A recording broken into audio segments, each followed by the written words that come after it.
Shalom, shalom, boa tarde. Hoje nós estamos no dia 1º de fevereiro do ano 2022 pelo calendário gregoriano.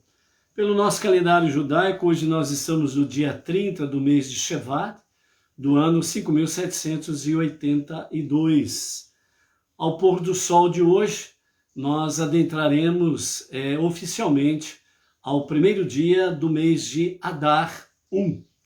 Então, ao pôr do sol, temos aí o Rosh Chodesh, é um novo mês, é o mês de Adar 1, onde nós estaremos aí nos preparando durante os próximos 40 dias para a festividade de Purim, né?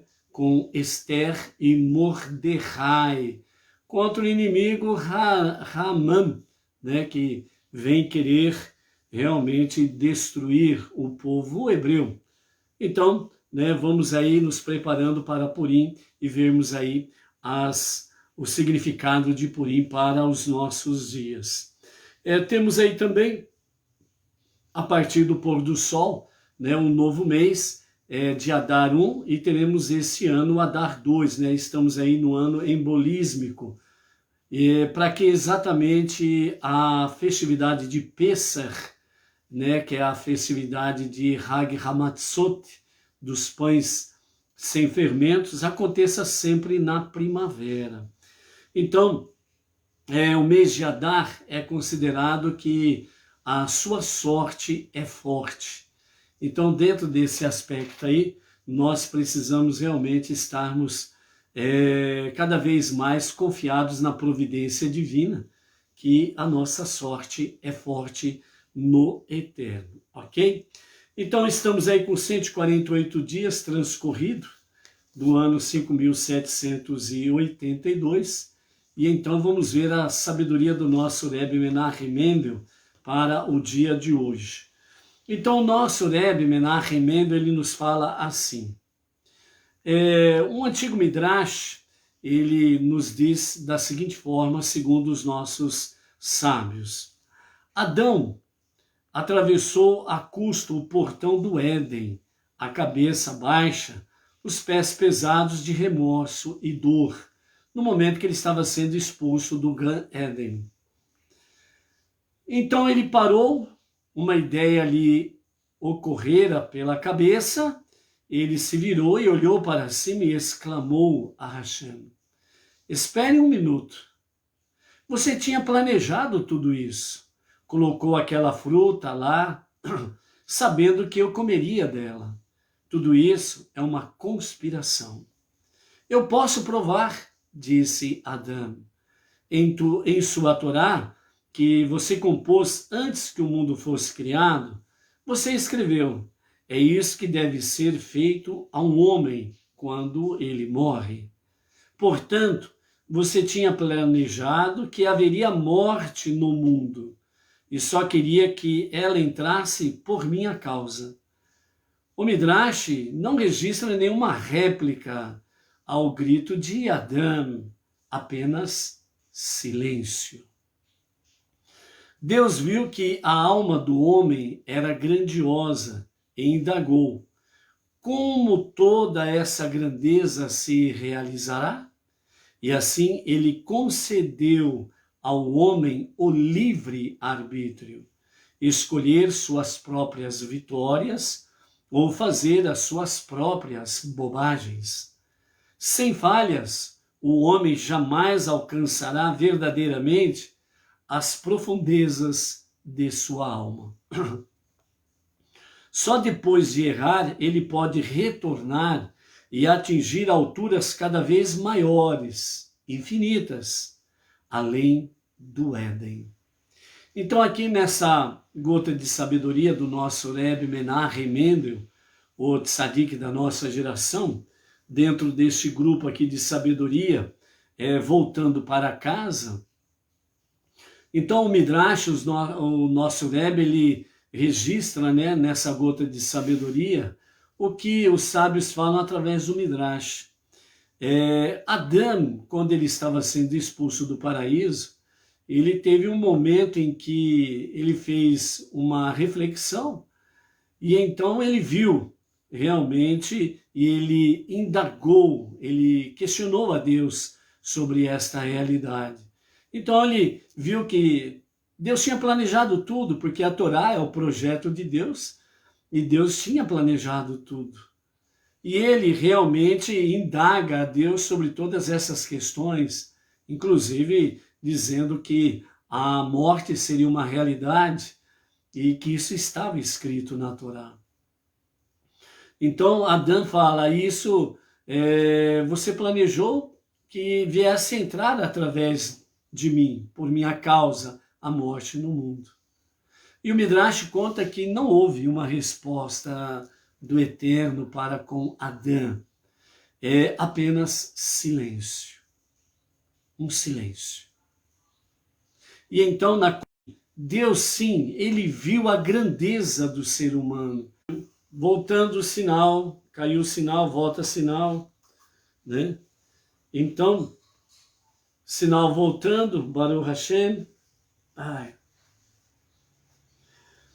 Então, o Midrash ele continua dizendo que apenas houve um silêncio. Mas sim, que Deus viu a grandeza do homem. Ele viu a grandeza do ser humano. E ele viu também que se o homem fosse perfeito, permanecesse perfeito, ele não alcançaria essa grandeza. Então Deus capacitou o homem, deu ao ser humano o livre arbítrio. Então o ser humano escolhe as suas vitórias ou fazer as suas bobagens. Naquele momento Adão escolheu fazer bobagem, desobedeceu a Deus, comeu do fruto proibido e foi expulso do Gan Eden. Então, nesse aspecto aí, o nosso Rebbe fala que, sem falhas, o homem jamais alcançaria verdadeiramente as profundezas da sua alma, o poder que está na sua alma. Então, só depois de errar, ele pode retornar e atingir as alturas maiores, infinitas, que inclusive vão além do Gan Eden, do jardim do paraíso. Então, por isso, na tua adversidade, não reclame. Nas tuas dificuldades, não procure jogar a culpa em quem quer que seja, e muito menos em Deus. Nas tuas lutas, nas tuas labutas, você simplesmente precisa buscar a presença divina. Mas primeiro você precisa ir nas profundezas da tua alma, de você mesmo, e encontrar ali realmente as forças e o poder que Deus concedeu a cada um, realmente desta forma. Então, quando nós realmente voltamos para dentro de nós mesmos, nós encontramos esse poder, a força. Por isso, nesse mês de Adar, temos aí, a sua sorte é forte. Por isso, aproveite realmente esses dias propícios, busque a Hashem e pede para que ele te dê cada vez mais direção e orientação para poder encontrar esse poder que está dentro de você. Ok? Baruch Hashem. Então, nós estamos aí com os nossos amados, né? O Luiz Ribeiro, de Itaquera Grande, São Paulo, a Luciana Rodrigues, Marília, a Inês Martins, aqui de Pirajuí, Baruch Hashem. Temos aí também o Jânio Heder, lá da Flórida, Estados Unidos, a Maria Lúcia, né? A Malu, lá do distrito de São Sebastião, em Brasília, a Ana Cristina, o Marcos Raimundo, a Cláudia Maglio dos Reis, a Marisa Alenharo, o Alexandre Félix, o Renan Ruivo, lá de Belém do Pará, a Áurea Lisboa e o seu marido Ivan e toda a família lá também em Belém do Pará, a Edilane Minorelli e o seu marido Claudemir de Jesus Silva, aqui de Bauru, a nossa região, a Edina Silva, aqui de Bauru também, né? Temos aí também o Dr. Emanuel, aqui de Bauru, da nossa região. temos aí o Luiz Carlos e o Luiz, né? Também temos aí 2 Luiz aqui na nossa região de Bauru. Temos aí o Marcelo e a Miriam, esse casal também que está aí conosco no nosso grupo Bauru. A Lídia Moreste, Alves de Oliveira, Vitória, Espírito Santo. A Sandra Souza e o Ricardo de Palmares, Pernambuco. O Ricardo de Matão, interior de São Paulo. O Israel Arcanjo de Poções, Bahia. A Juraci Maria, São Paulo, Grande São Paulo. O André Matos e a esposa Adriele Martins, de Fortaleza, Ceará. O Silvio Guimarães, Mogi das Cruzes, São Paulo. A Leila Carvalho, de Leopoldo de Bulhões, em Goiás. O Bruno Inácio Ferreira, né, da cidade de Wisconsin, acho que é assim que pronuncia, lá da Polônia, né? Wisconsin, lá da Polônia, o Bruno Inácio Ferreira e família. O Souza Lucas, né, de Sobral, Ceará. O Haron Israel Espinvera, lá da cidade de Elizabeth, em Nova Jersey, Estados Unidos, e família. A Savéria Lombardo, a Ideuziute Chaves, de Poranga, Ceará. A Elisama Aleixo, de São Paulo, Grande São Paulo. A Inês Miriá, também da Grande São Paulo. O Blasco Leon Palomec, de Açougues, né, Equador, né? Então, em nome destes amados, nós mandamos aí um shalom para os demais amados aí da nossa A Tarde com a Torá, ok? Hoje nós estamos no nosso terceiro dia da semana, o terceiro dia do Shabat, e a nossa terceira aliá, nossa terceira leitura. Está no capítulo 25 de Êxodo, a partir do versículo 31, e nós vamos até o capítulo 26, o verso 14. Nós temos aí diante de nós, né, o candelabro, a menorá, as coberturas, né, referente ao Mishkan, tabernáculo no deserto, discorrendo sobre toda esta questão, né, sobre as coberturas e também a construção do Mishkan no deserto, né, o tabernáculo no deserto, ok? Nós vamos ver aqui o que a Hassidut Chabad traz para nós sobre a arquitetura da santidade.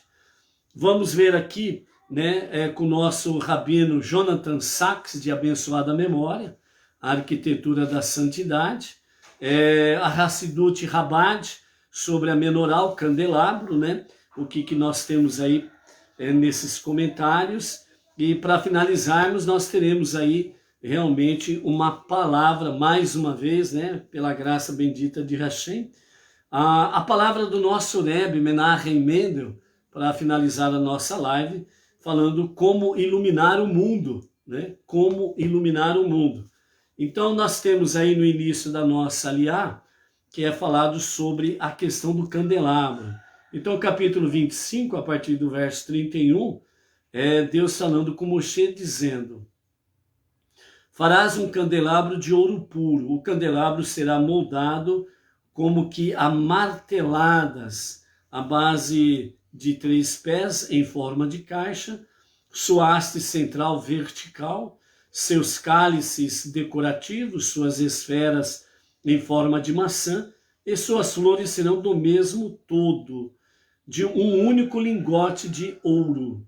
Não serão feitos de peças de ouro separadas e posteriormente unidas.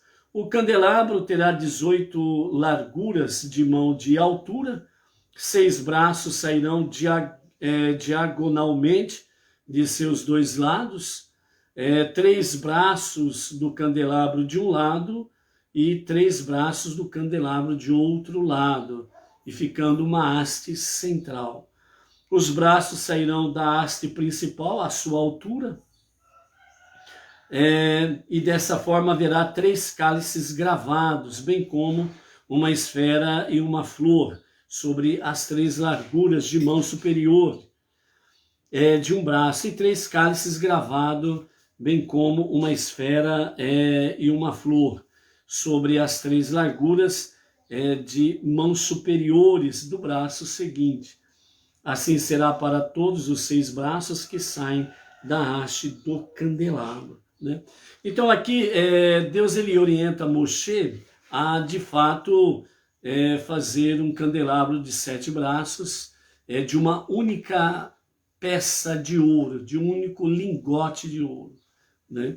Então as dimensões são grandes e o lingote de ouro tem que ser grande também, né? E aí nós observamos o que, amados? Que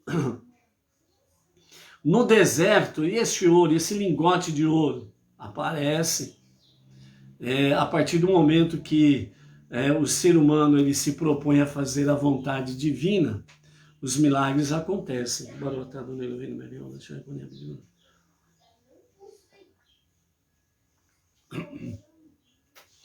Então, de uma única peça de ouro, de um único lingote, para se fazer realmente a menorá, o candelabro de 7 braços. Moshe falou, como fazer isso? Que jeito fazer isso? Né? Então, realmente, Moshe ele se propõe a fazer, mas ele pede ajuda a Deus como fazer. Realmente é uma questão aí que fica difícil, né? Então, dentro desse aspecto aí, Deus fala para Moshe, né? Ó, faz o seguinte, joga tudo isso daí dentro do fogo, e então nós faremos o que tiver que ser feito. O significado essencial que nós temos aqui, quando Deus ordena a Moshe a jogar o lingote de ouro no fogo, e aí sai o candelabro de 7 braços, mais uma vez mostra para nós realmente o milagre do Sinai. O infinito em contato com o finito. Lembra do buraco da agulha? E o finito em contato com o infinito, coisas sobrenaturais acontecem, né? E dentro desse aspecto aí não restam dúvidas de que realmente a partir do momento que o ser humano se propõe a fazer de fato a vontade divina, os milagres acontecem. O que nós precisamos de fato é estarmos dispostos a cumprir a vontade divina e nos colocarmos em marcha, em frente, né? Se nós não nos colocamos em marcha, em frente, Deus não faz nada. Se você fica de braços cruzados, se você fica estacionado que nem poste, Deus não vai fazer nada. Você não está disposto a nada. Então, por isso, dentro desse aspecto, o nosso rabino Jonathan Sacks, de abençoada memória, ele traz para nós algumas coisas pertinentes à arquitetura da santidade. Vamos ver algumas coisas nesse aspecto. Dentro do Mishkan, o tabernáculo no deserto, que ele nos fala aqui dentro desse aspecto aqui, ok? Então vejam bem, a primeira casa de culto coletivo do povo judeu, ela foi feita através do Mishkan, o tabernáculo no deserto. Então aí aconteceu, de fato, a primeira casa de culto que Deus providenciou e dessa forma aí fez com que realmente acontecesse essa graça. No deserto, a primeira casa de culto coletivo do povo judeu, o Mishkan, o tabernáculo no deserto. Então, no capítulo 26, né, que nós temos aí pela frente, nós vamos ver aí que, de fato, nesse aspecto todo, o Mishkan, né, é a arquitetura da santidade de Deus. Então, nós temos aí os ricos e mínimos detalhes do Mishkan, né? Então, às vezes fica aquela pergunta, por que tantos detalhes, por que tantas medidas, por que as coisas minuciosas dessa forma, né? Uma coisa que você não pode esquecer, Deus, o único Criador, ele criou todas as coisas pelo poder da sua palavra. Mas o ser humano, ele pegou, né, de várias porções, de todos os cantos, de todos os 4 ventos do planeta, ele pegou porções de terra. E assim ele formou o homem. E aquele boneco de terra, ele soprou em suas narinas o fôlego de vida. E então aquele boneco passou a ser alma vivente. E a partir desse momento, Deus olhou e viu, e ele disse, eis que é muito bom. Dentro desse aspecto significa que, quando Deus criou todas as coisas pelo poder da sua palavra, ele criou com toda a perfeição. Mas o ser humano foi além dessa perfeição. Por isso que realmente a palavra do nosso Rebbe falando, né, no início da nossa live, é que Deus viu realmente a grandeza do ser humano. Então, ele deu ao ser humano livre arbítrio. Ele escolhe as suas vitórias e ele escolhe as suas derrotas, as suas bobagens. E é somente quando ele falha, quando ele realmente reconhece o erro, é que ele se volta completamente para o seu eu interior, o seu verdadeiro eu. E é aí que ele busca e encontra o poder que Deus deu à sua alma.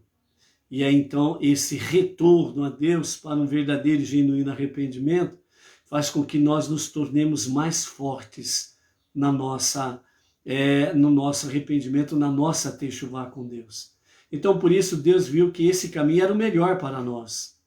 Se fôssemos perfeitos, nós não conheceríamos esse poder da nossa alma. Então por isso, Deus, através do seu projeto, a Torá, ele fez todas estas coisas. Então, nesse aspecto aqui, nós vemos que os detalhes do Mishkan é um reflexo, é uma luz realmente do ser humano. A perfeição que há no ser humano. Os mínimos detalhes. Todos os detalhes. E Deus viu que era muito bom. É nesse aspecto que Deus olha para cada um de nós e ele realmente se alegra com cada um de nós. Então, nesse aspecto todo, essa arquitetura de Deus, com referência ao Mishkan, o tabernáculo no deserto e posteriormente o Beit Hamikdash, lá em Jerusalém, traz exatamente esse cuidado de Deus para conosco.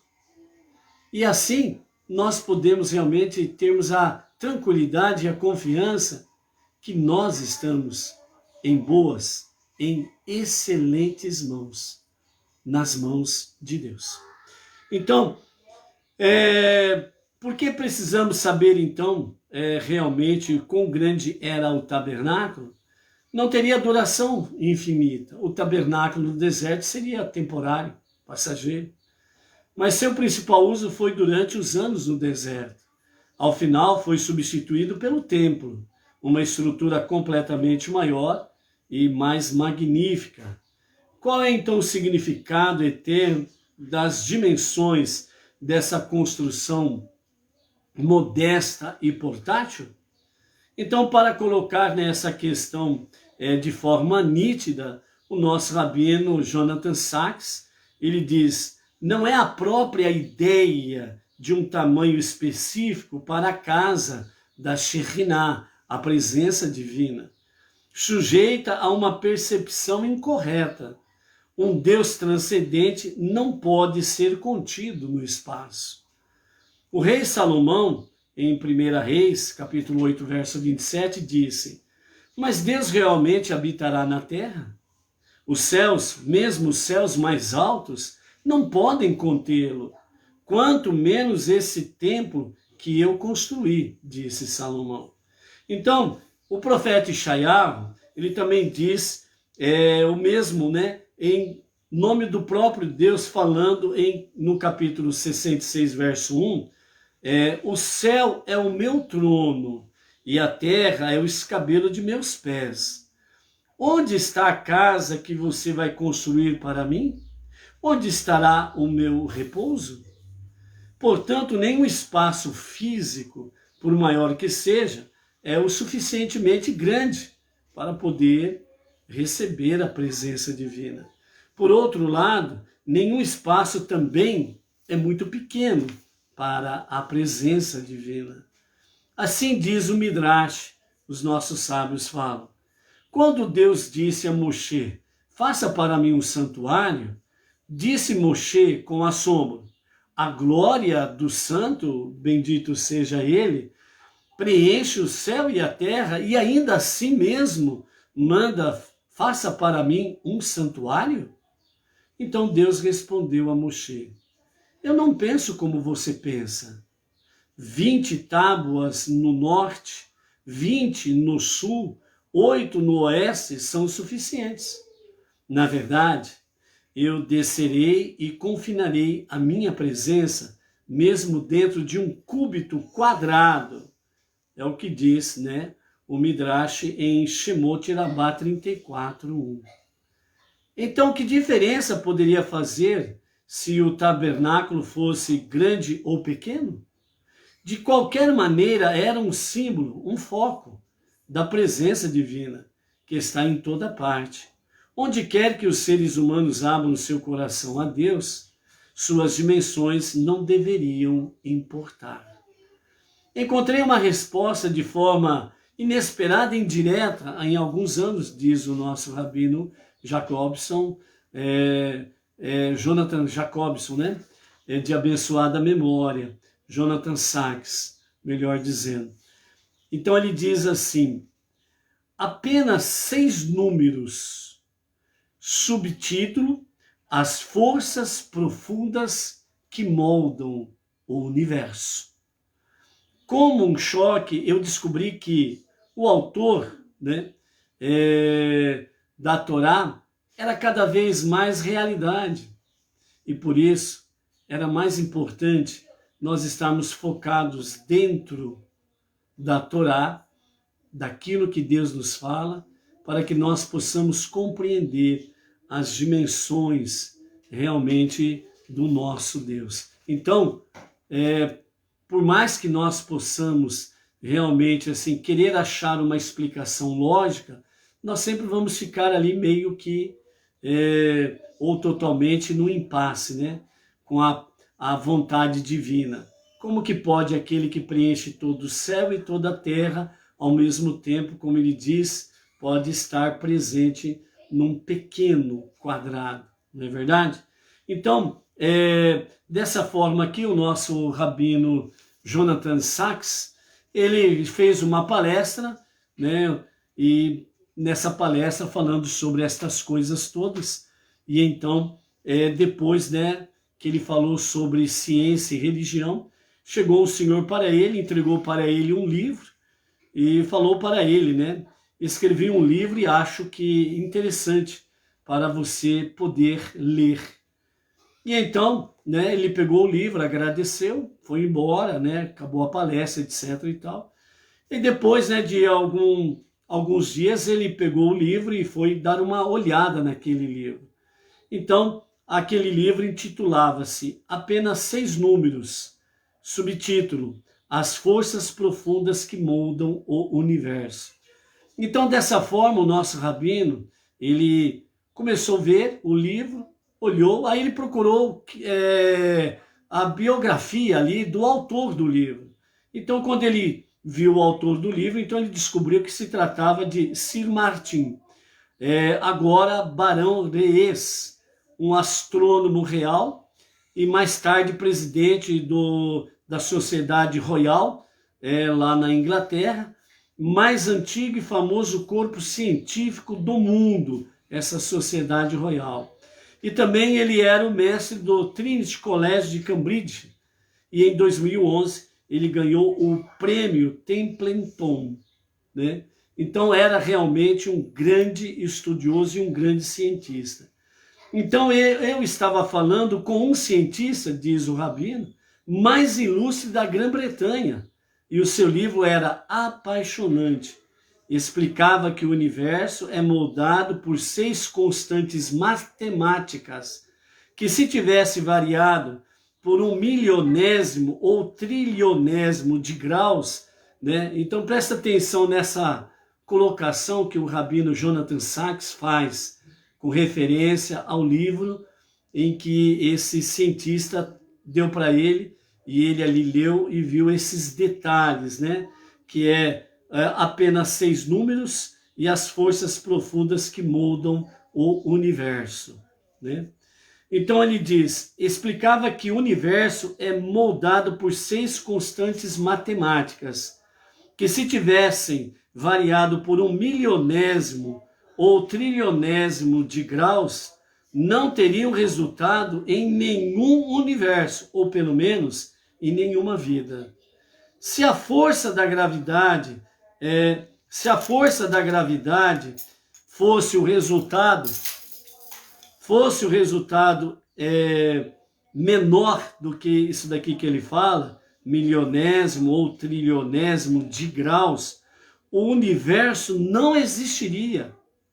Ele simplesmente sucumbiria ou voltaria ao zero absoluto, entendeu? Se a força da gravidade fosse ligeiramente diferente, por exemplo, o universo teria expandido ou implodido de forma a impedir a formação de estrelas ou planetas. Se a eficiência nuclear tivesse sido ligeiramente inferior, o cosmos consistiria apenas em hidrogênio. Nenhuma vida existiria. Se tivesse sido ligeiramente superior, teria havido rápida evolução estelar e decadência, não deixando tempo para a vida evoluir. Aparecia e desaparecia ao mesmo tempo. Papum! Certo? Então a combinação de improbabilidades foi imensa. Os comentaristas da Torá, especialmente o falecido Nehaman Leibovitz, chamaram a atenção para o modo como a terminologia da construção do tabernáculo é a mesma usada para descrever a criação do universo por Deus. O tabernáculo era, em outras palavras, um microcosmos, um lembrete simbólico do mundo que Deus criou. Então vejam a conexão. O tabernáculo no deserto, o universo, o mundo, a Torá e o projeto de Deus. O fato da divina presença descansar dentro dela não sugere que Deus está aqui e não lá, nesse lugar ou naquele. Tem a intenção de sinalizar poderosa e claramente que Deus existe em todo o cosmos. É uma estrutura feita pelo homem para espelhar e concentrar a atenção do universo divinamente criado. É no espaço, o que o Shabat é no tempo, um lembrete da criação. Ou seja, então o tabernáculo no deserto, posteriormente o Beit HaMikdash, ele é uma lembrança da criação de Deus, assim como o Shabat no tempo é a lembrança da criação. Então a conexão entre estas coisas faz com que, de fato, nós possamos ver quão grandioso é o nosso Deus. Quão magnífico Ele é. E Ele fez você perfeito, conectado com o cosmos, o mundo, o universo, a Torá, o Mishkan, o tabernáculo no deserto e o Beit HaMikdash. Deus conectou-nos em todas estas coisas para que nós possamos buscar cada vez mais o poder que está em nossa alma. Então as dimensões do universo são precisas, matematicamente exatas. Se elas diferissem mesmo no menor grau, o universo ou a vida não existiria.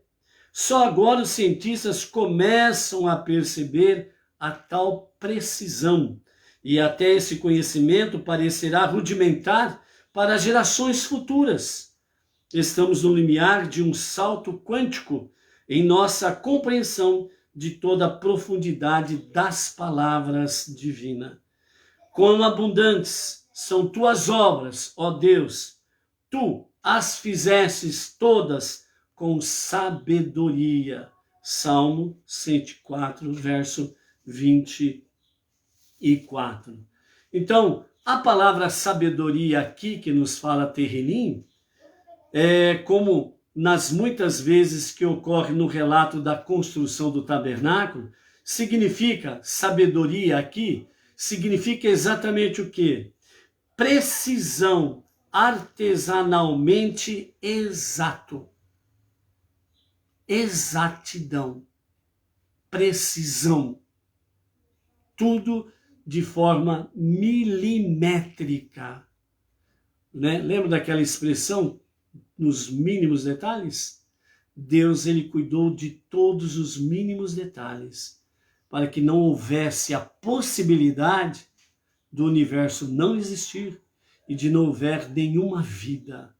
Ele cuidou, zelou com precisão, com exatidão, todos os mínimos detalhes, para que não ocorresse nenhum erro no universo. Então, dessa forma, a razão, né, que nos fala aqui, como disse Deus para Noé, faça para você uma arca de madeira de cipreste, faça quartos nela e cubra-a com piche por dentro e por fora. É assim que a edificarás. A arca será de 300 cúbitos do comprimento, de 50 cúbitos de largura e 30 de altura. Faça um telhado para ela, deixando debaixo do telhado uma abertura de 1 cúbito de altura ao redor. A razão é semelhante àquela do caso do tabernáculo. A arca de Noé simbolizava o mundo em sua ordem divinamente construída. A ordem que os seres humanos haviam arruinado pela sua violência e pela sua corrupção, que os homens violaram. Deus estava prestes a destruir aquele mundo, deixando apenas Noé, a arca e o que ela continha como símbolos do vestígio da ordem que restou, com base na qual Deus criaria uma nova ordem. A precisão importa, a ordem importa. O deslocamento de alguns dos 3,1 bilhões de letras do genoma humano pode levar a devastadoras condições genéticas. Você sabia disso? Que o seu genoma tem 3,1 bilhão realmente de letras. Você é formado de letras. 3,1 bilhões de letras. A precisão importa, a ordem importa. Por isso Deus, ele vê os mínimos detalhes. Simplesmente isto. Simplesmente isso. Então, é necessário que realmente, né, quando Adão viu que Deus não respondeu nada, havia silêncio, então ele foi buscar no mais íntimo do seu ser o poder da sua alma.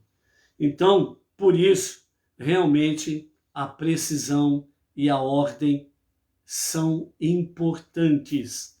Então, dessa forma, o famoso efeito borboleta, que é conhecido, né, no meio científico, a batida de uma asa de borboleta em algum lugar pode causar um tsunami em outros lugares, a milhares de quilômetros de distância. Nos diz que pequenas ações podem ter grandes consequências. Então, pequenas ações podem ter grandes consequências, ou para o bem ou para o mal. Então, a arquitetura realmente da santidade divina, ela é para trazer para nós realmente aquilo que é bom, que nos aproxima de Deus, para que nós possamos reconhecer a sua divindade, a sua unidade e a sua unicidade, e possamos nos aproximarmos cada vez mais de Deus, o único Criador, certo? Então, essa mensagem do tabernáculo pretendia transmitir o que para nós? Então, o nosso rabino Jonathan Sacks diz: Deus cria ordem no universo natural. Somos encarregados de criar ordem no universo humano. Por isso que nós fomos colocados aqui, não de paraquedas, porque nós temos a nossa missão a cumprir. Nós precisamos colocar a casa em ordem. Quem bagunçou a casa? Foi o ser humano. Então, o ser humano foi que, entre aspas, expulsou a presença divina. É o ser humano que precisa trazer a presença divina. Então, por isso, dentro desse aspecto, Deus cria ordem no universo natural. E nós somos encarregados por Hashem de criarmos ordem no universo humano. Então, por isso, trazer luz e santidade para este mundo inferior é exatamente uma das nossas grandes tarefas. É uma das nossas grande missão que nós temos aqui. Então, por isso, nós precisamos zelar por essa realidade. Então, precisão, exatidão e ordem é necessário. Então, continuando, ele diz: isso significa ter cuidado no que falamos, no que fazemos, ação, e no que devemos evitar de fazer. Isso daí se aplica dentro dos mandamentos positivos e mandamentos negativos. Mandamentos positivos, o que, de fato, nós precisamos fazer. Os mandamentos negativos, aquilo que nós não devemos fazer. Dessa forma, nós vamos colocando em ordem o nosso mundo. Vamos colocando em ordem a casa e vamos realmente transformando este mundo para ser a casa, a moradia de Deus. Há uma coreografia precisa para a vida moral e espiritual, pois há uma arquitetura precisa para o tabernáculo. Ser bom, especificamente, ser santo, não é uma questão de agir como o Espírito nos move. É uma questão de nos alinharmos à vontade divina que fez o mundo. Então, nesse aspecto aqui, muitas vezes a pessoa fica aí preocupada em ser santinho. Não, a nossa maior preocupação, a nossa maior questão é nos alinharmos à vontade divina. É estarmos realmente em conexão com Deus. Se Deus quisesse só santinhos, ele ficava com os anjos lá no céu, pronto, acabou. Deus quer você no seu projeto. Deus quer você ativo no mundo que ele criou para você. Para você fazer deste mundo a moradia de Deus. Para ele estar com você, você com Deus. Por isso o Olam Rabá, o mundo vindouro, tem essa finalidade. E nós precisamos estar nos preparando para essa leitura, para essa configuração. Então, por isso, lei, estrutura e precisão, dessas coisas o cosmo é feito, e sem elas, simplesmente, tudo deixaria de existir e voltaríamos ao zero absoluto. Era para assinalar que o mesmo se aplica ao comportamento humano, que a Torá registra as dimensões precisas do tabernáculo e da arca de Noé. Então, dentro desse aspecto que o nosso rabino traz aqui, Jonathan Sacks, de abençoada memória, ele traz essa palavra de sabedoria e coloca-nos exatamente o mundo judaico e o mundo não judaico. O judeu e o não judeu. a Arca de Noé, o mundo não judaico, e o Mishkan e o Beit HaMikdash, o povo judeu. Nessa união, nesse ombro a ombro, nós estaremos transformando esse mundo para ser o lar, a moradia de Deus. Por isso, né, amados, é importante que nós estejamos dentro desse aspecto aí, nessa configuração, né, em transformar o mundo para ser o lar de Deus, ok? Indo para a nossa sabedoria, né, a sabedoria Hassidut dos nossos mestres do Chabad, os ensinamentos que trazem para nós, agora falando sobre a questão do candelabro, a menorá. Então, a sabedoria Hassidut, ela nos fala que Deus ordenou a Moshe que colocasse uma menorá, o candelabro, perto da mesa do tabernáculo, no tabernáculo. Explicou a Moshe: será de ouro maciço e terá 7 braços. Todos os braços terão 3 tipos de ornamentos: a taça, o botão e a flor. A Torá, ela menciona a menorá, inclusive os ornamentos, que devem ser de um bloco único de ouro sólido, que é o único lingote de ouro para fazer a menorá de 7 braços. Então, no alto de cada braço deveria haver uma lâmpada, o local onde se acomodaria o azeite e o pavio para o acendimento das luzes da menorá. Então, no alto de cada braço deveria haver uma lâmpada, um pequeno recipiente para conter o azeite e o pavio. Moshe não sabia como fazer a menorá, né? Realmente, humanamente falando, é impossível, né? Deus mostrou-lhe uma visão celestial de uma menorá de fogo, branco, vermelho, verde e preto. Imagine a visão de Moshe diante dessa visão, dessa menorá que Deus mostrou para ele. Deus também explicou-lhe sua construção, mas Moshe simplesmente encontrou dificuldade para executar, né, esse comando de Deus. Então Deus disse para ele: tudo que precisa fazer é atirar a barra de ouro no fogo. Deu-lhe um golpe com o martelo e uma menorá pronta emergirá. Então Moshe pegou um bloco de ouro, jogou no fogo e pediu a Hashem, rezou a Hashem: mestre do universo, o ouro está no fogo, faça com ele conforme o seu desejo. Imediatamente uma menorá completamente apareceu do meio do fogo. E é assim que Deus tipicamente realiza milagres. Primeiro, o homem deve fazer o que pode, o que está de fato ao seu alcance. Então Deus vem para ajudá-lo. Aí acontece o milagre. Então, muitas vezes o que acontece, né? O ser humano, ele quer fazer o impossível, ele quer se colocar no lugar de Deus. E aí mora o perigo. Por quê? Porque querer colocar-se no lugar de Deus, ele está usurpando uma função que não lhe pertence.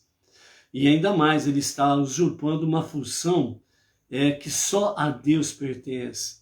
Então aí ele está debaixo de um juízo terrível. Então, o que nós precisamos fazer é aquilo que de fato Deus nos capacitou para realizar, o que está ao nosso alcance. Chegou num determinado ponto, você fala: não sei o que eu vou fazer daqui para frente. É o momento de você pedir ajuda divina para que o milagre possa acontecer. É exatamente isso que nos falam os sábios, no sentido do mundo espiritual e o mundo físico tendo conexão. É Deus e o ser humano e Deus. Dessa forma, nós vamos santificando o nosso mundo. Vamos trazendo luz para o nosso mundo. Por isso que em outro trecho, né, os nossos sábios falam que Deus nos chamou para sermos sócios dele. Nesse projeto do Olam Rabá. Então, por isso, seremos tolos demais de negar realmente esse convite que Deus nos faz, não é verdade? Então, assim, Primeiro o homem deve fazer o que pode, e então Deus vem para ajudá-lo. Similarmente, na abertura do Mar Vermelho, Deus ordenou que Moshe abrisse as águas, erguendo o seu cajado. E foi apenas depois que Moshe o fez, que Deus realizou, de fato, o grande milagre da abertura das águas do Mar de Juncos. Então, primeiro o homem tem que tomar uma atitude. Você precisa tomar o primeiro passo em direção o aproximar-se de Deus, o alinhar-se com a vontade divina e fazer aquilo que é do agrado do Pai. Senão, Deus não pode agir, Deus não pode fazer milagres, se você não fazer alguma coisa. Por isso, os exemplos dados até aqui, é exatamente o que? A Arca de Noé, o mexicano, o tabernáculo no deserto. Temos aqui novamente a questão do exemplo da Hassidut falando sobre a questão da abertura do Mar de Juncos. Enquanto Moshe não tomou o primeiro passo, a primeira decisão, a primeira atitude, Deus não fez o milagre. Então, você quer ver milagres, você precisa de milagres, você precisa tomar o primeiro passo em direção ao alinhar-se com a vontade divina. Foi apenas depois, então, que realmente Moshe agiu, Deus operou o milagre. No Egito e através dos anos, no deserto, Moshe realizou atos que resultaram em milagres. Deus é quem realiza os milagres, porém ele quer que o homem os inicie. Ou seja, os milagres, eles têm início na atitude do ser humano. Aí Deus vem e faz o grande milagre. Então, nesse aspecto aí, realmente, a ação do homem é importante para que o milagre aconteça. Se ele não toma uma atitude, o milagre não acontece. Então, dessa forma aqui, o milagre da luz no meio da menorá. Quando o Corre enchia as 7 lâmpadas da menorá de azeite à tarde, vertia a mesma quantidade de azeite em cada uma das 7 lamparinas. Na manhã seguinte, 6 das luzes se haviam consumido, mas a luz do meio, a luz central da menorá, permanecia acesa. O Corre utilizava a luz, então, da chama central para acender as outras 6 luzes. Ou seja, quando o Corre chegava de manhã, a luz central da menorá, do candelabro, permanecia acesa. Os outros 6 braços estavam exatamente vazios. Então, o Corre, responsável naquele momento, ele limpava as 6 bases do recipiente do azeite, tirava o pavio que estava queimado, fazia a limpeza, colocava novo azeite e colocava novos pavios, e ele pegava daquela chama central e acendia as outras 6 chamas. Ou seja, qual é o milagre aí? Não tem um milagre isolado. A ação humana, o milagre começou com a ação humana. Qual foi a ação humana? O Corre ao acender os 7 braços. O milagre aconteceu na sequência porque na manhã seguinte somente a luz central continuava acesa, as outras estavam apagadas. Então o Corre chegava, limpava os 6 recipientes dos 6 braços, colocava novo azeite, novos pavios e pegava da chama central e acendia os outros 6 braços. Era um milagre que começou com a ação humana. Então, se você quer experimentar milagres, você precisa dar o primeiro passo para que Deus possa agir de forma milagrosa na tua vida e naquilo que for necessário no nosso dia a dia. Então, o que a menorá simboliza? Ou o que a menorá simbolizava? Então, a menorá representava a sabedoria da Torá. Por que que a menorá simbolizava a sabedoria da Torá? Porque a própria Torá, ela é comparada à luz. Nós vemos isso daí muito em Provérbios, né? A Torá é a luz. Salmos fala, muitos versos também, nos mostrando que a palavra de Hashem, a Torá de Hashem, é a luz que ilumina o nosso caminhar. Então, um judeu poderia crer que pode ser um fiel observante dos preceitos de Hashem, mesmo sem estudar a Torá. Para ilustrar a falácia de tal raciocínio, né? Então lembre-se sempre de uma coisa. Primeiramente, né, o povo judeu, o povo escolhido, eles podem, e como caíram em erros ou conclusões precipitadas, então eles podem dizer simplesmente que um fiel observante de preceitos, mesmo sem estudar a Torá. Então é aquela questão, estacionou no nascer, faremos, obedeceremos? Não. Nascer, venishma. Faremos e ouviremos. Obedeceremos e estudaremos. Então não pode desvincular uma coisa da outra. Então Miguel fala para ele sentar aqui. Então o que acontece? Nessa questão aqui, os nossos sábios falam que não tem, é uma falácia dizer que pode ser um fiel observante dos preceitos de Hashem sem estudar a Torá. Não tem como. Não tem como. Sem estudar a Torá, não tem como ser um observante fiel dos preceitos divinos. Por isso, nasce venishma. Caso contrário, é falácia. Então, para ilustrar tal falácia, né, Salomão comparou a mitzvot às luminárias, pois a mitzvah é uma lâmpada, uma lamparina, e a Torá é a luz, né, que está em Provérbios, Mishlei, capítulo 6, verso 23. Então, pois a mitzvah, o preceito, o mandamento, é uma lamparina, e a Torá é a luz. Então, não tem como uma coisa separar da outra. Então, uma luminária não brilhará, a não ser que seja acesa. A Torá é a luz. Então, sem a Torá, sem o estudo da Torá, nós não podemos brilhar. Você não pode brilhar. É isso que a Hassidut quer nos ensinar nessa realidade.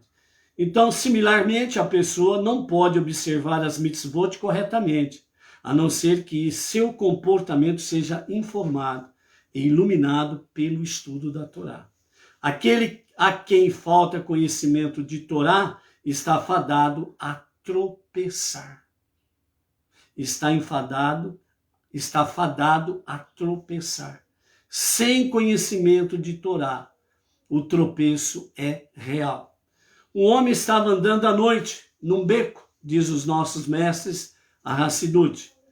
Num beco escuro e sombrio, logo tropeçou numa pedra e então caiu num poço aberto e teve diversas fraturas pelo corpo todo.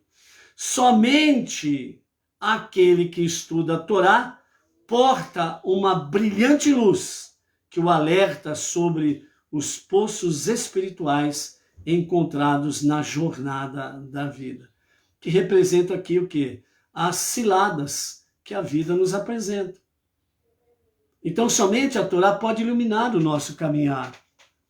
Sem a Torá, nós não temos a luz que é necessária para iluminar o nosso caminhar. A Torá nos traz preceitos. As 7 leis universais que estão em conexão com a Torá são os preceitos divinos para iluminar o nosso caminhar, para que nós possamos, de fato, não andarmos à escuridão, mas andarmos num caminho devidamente iluminado. Somente então aquele que estuda a Torá possui a brilhante luz na sua jornada. É importante notar que a menorá ficava localizada fora do Santo dos Santos. Isso demonstra claramente que a arca e tudo que esta representa não requeriam luz. A Torá é a própria luz. Então lá no Santo dos Santos, Kadosh Kadoshim, lá dentro estava o quê? A arca e tudo aquilo que estava contido dentro da arca. E nesse aspecto, né, uma cópia da Torá estava lá dentro da própria arca, não é verdade? Então, tudo, né, a arca que estava lá no Santo dos Santos não requeria luz, porque dentro da arca estava uma cópia da Torá. Ou seja, a Torá é a sua própria luz. E dentro desse aspecto significa que se a Torá está no nosso interior, se a Torá está dentro de nós, nós temos a verdadeira luz que norteia o nosso caminhar e nós podemos seguir na nossa jornada monoteísta. Então, a fim de obter ouro absolutamente puro para as menorot, no templo sagrado, o rei Salomão purificou o ouro 1000 vezes. Né? Você vê isso daí dentro do próprio estudo, né? da construção do primeiro Beit HaMikdash, né? que Salomão fez. Ele purificou o ouro 1000 vezes. O rei Salomão colocou 10 menorot, 10 menorá, né? Menorot, 10 candelabros no templo sagrado, pois esta era a tradição que recebeu de Moshe.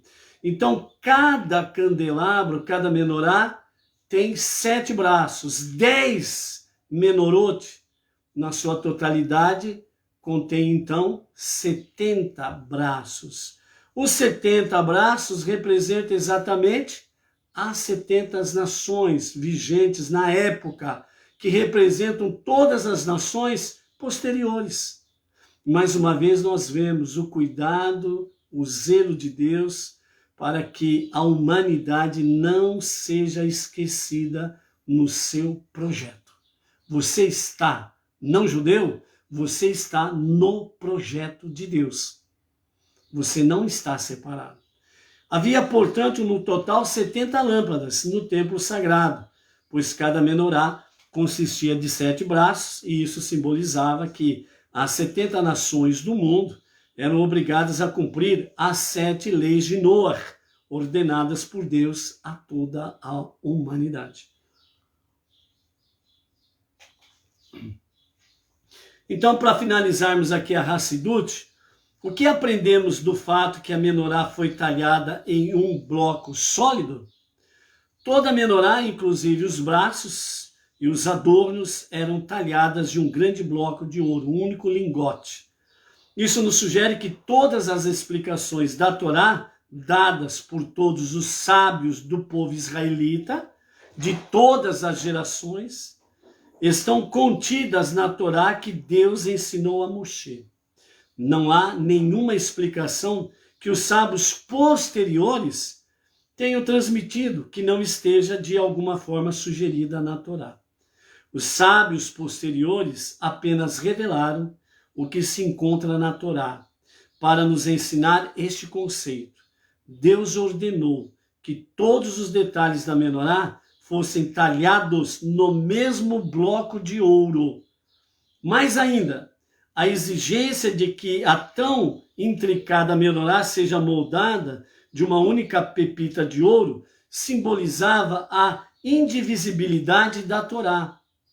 Então, quando aparece um segmento religioso dizendo que a Torá é coisa do passado, eles estão negando a eficácia do próprio Deus.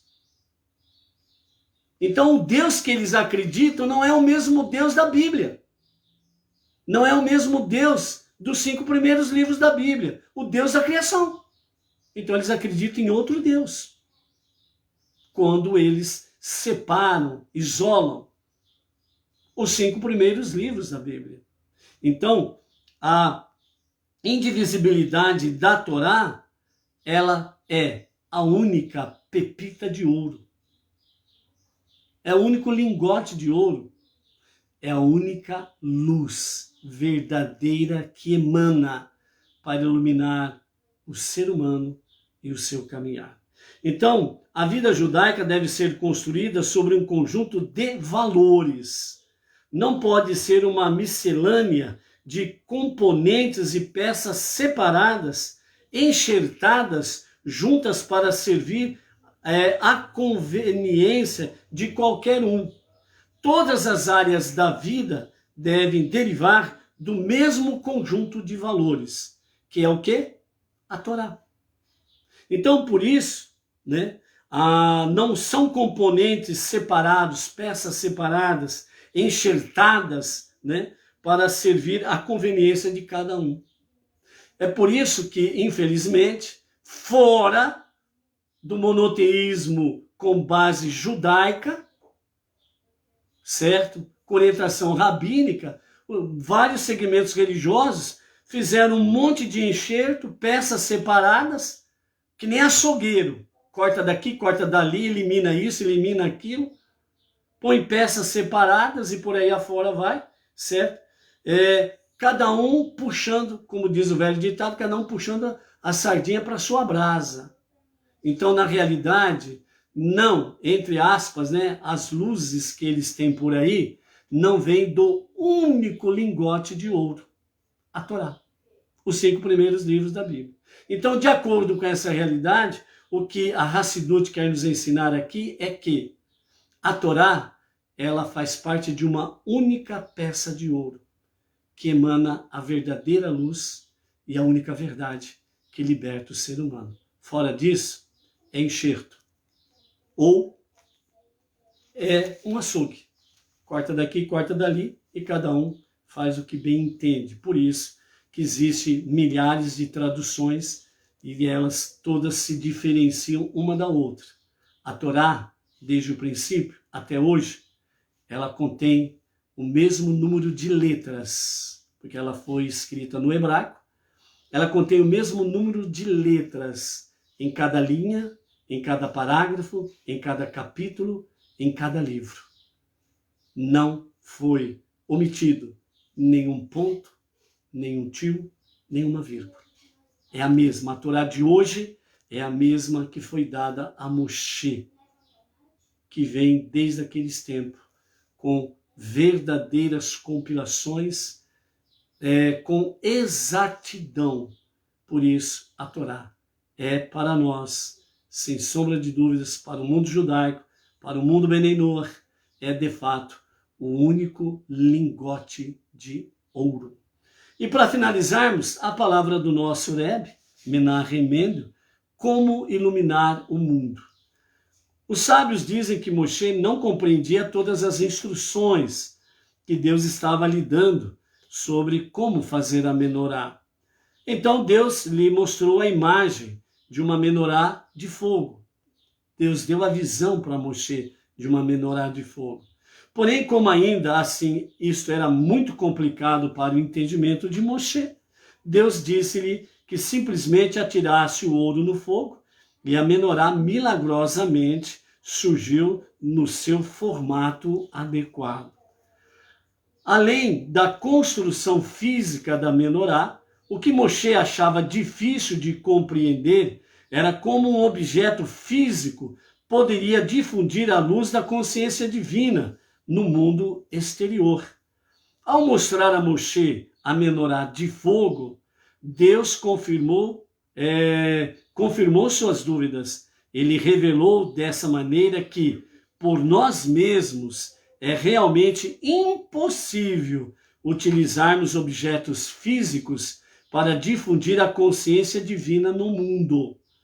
É por esta razão que Deus disse a Moshe para jogar o ouro no fogo, o lingote no fogo, e que a menorá tomaria a forma por si mesma.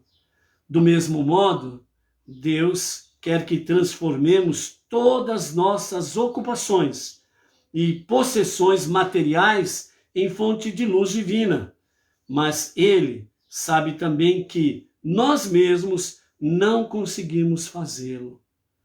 Portanto, a única coisa que Ele nos pede é que atiremos tudo ao fogo, ao fogo dos nossos corações. Ou seja, que deixemos o amor por Deus permear todas as nossas ações. Ele milagrosamente fará o restante. Ou seja, o que o nosso Rebbe quer trazer para nós aqui é esse fogo que Deus mostrou para Moshe, né? Uma menorá no meio do fogo, surgindo do fogo. E aqui o nosso Rebbe Menachem Mendel fala exatamente o quê? Este fogo é exatamente o fogo dos nossos corações. Mas que fogo é esse? É o fogo do nosso amor por Deus. O amor que arde, a chama viva que arde por amor a Deus. É nesse sentido que o nosso Rebbe nos chama a atenção. Então, portanto, estamos dispostos a nascer venishma?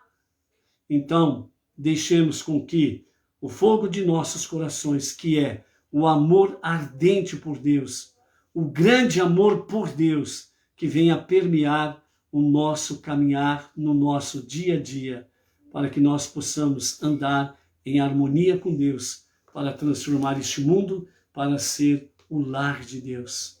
E que nós possamos, através disso, abreviar os dias da revelação do justo e o verdadeiro Mashiach.